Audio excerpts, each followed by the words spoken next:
Satırlarımı son kez yüreğine eğip sana yazıyorum. Yoksun işte. Cümlelerim bile değişti sensizliğin vurgun saatlerinde. Her şey anlamsız. Her şey kapkaranlık. Seninle gülümseyen satırlarım bak şimdi yokluğunda karanlığa büründü. Hayatımın hiçbir karesinde sevgi olmamıştı. Sevgi zannetmiştim yalanları. Umut zannetmiştim karanlıkları. Hep severken terk edildim. Hep gülümserken acıya yenildim. Belki de sevilmeyi hak etmedim ben. Belki de hiçbir zaman sevginin sofrasında gülüşlerimle nefes alamayacağım. Sensizliğin vurduğu dalgaları arasında ılık nefesini bekliyorum. Telefonlarım hala sessiz, yüreğim ise sensiz. Bıraktığın yerden, çok mu senden istediklerim? Çok mu seni uzaklarda bekleyip bir yudum nefesini beklemelerim çok mu? Haklısın, ben sevgiyi hiç hak etmedim. Hiçbir zamanda hak etmeyeceğim. Şimdi bu yazıyı okuyup da çok karamsarsın deme bana. Sensizlikte çektiğim acıları bilemezsin. Sanma senin yokluğunda kanayan yaralarımın sancı değil çektiklerim.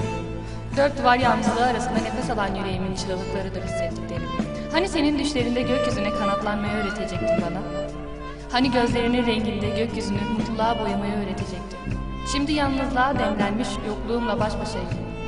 Sevgiyi hak etmeyen yüreğimle sesinden gelecek ılık rüzgarları bekliyorum odamda. Yokluğun kanıyor içimde, yetimliğin ağlıyor göz bebeklerimde. Birkaç gün sonra doğum günüm. Haklısın, dünyanın en mutlu insanı benim. Yanılıyorsun, dört duvar yalnızlığında üşüyorum. Artık dışarıya bile çıkmıyorum. Her şey seni hatırlatıyor. Dört duvar yalnızlığında yokluğunu soluyorum. Çok mu senden istediklerim? Çok mu sana dair beklentilerim sevgili? Çok mu?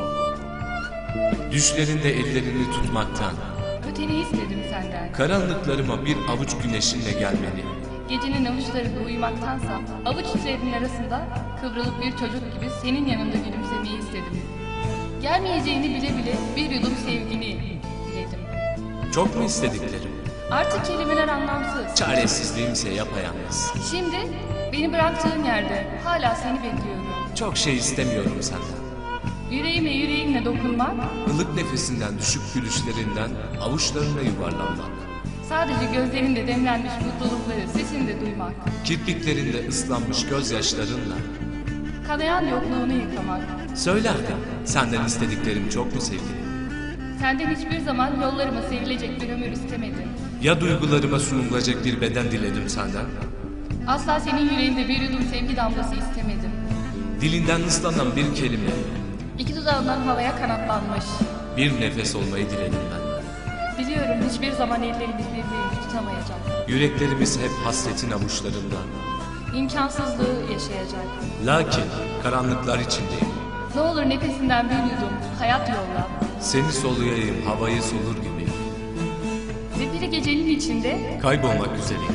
yokluğun kanarken ne olur bir avuç güneşimle Karanlıklarıma gel. karanlıkların içinde sonbaharda solan bir yaprak gibi Düşmek istemiyorum kuru toprağa. anla sevgili. Gözlerinde saklı aydınlığa ihtiyacım var benim. Eğer gelmeyeceksen sevgili bırak tövbeleri yarım kalmış günahlarını ser bedenime. Sevgiyi hak etmeyen kalbim bırak tövbeleri yarım kalmış günahları ser bedenime. Sevgiyi hak etmeyen kalbim bari bir işe yarayıp Küllerinden yalnızlık gülleri yaşarsın. yalnızlığın gölgelerinde. Rotasız kaptan.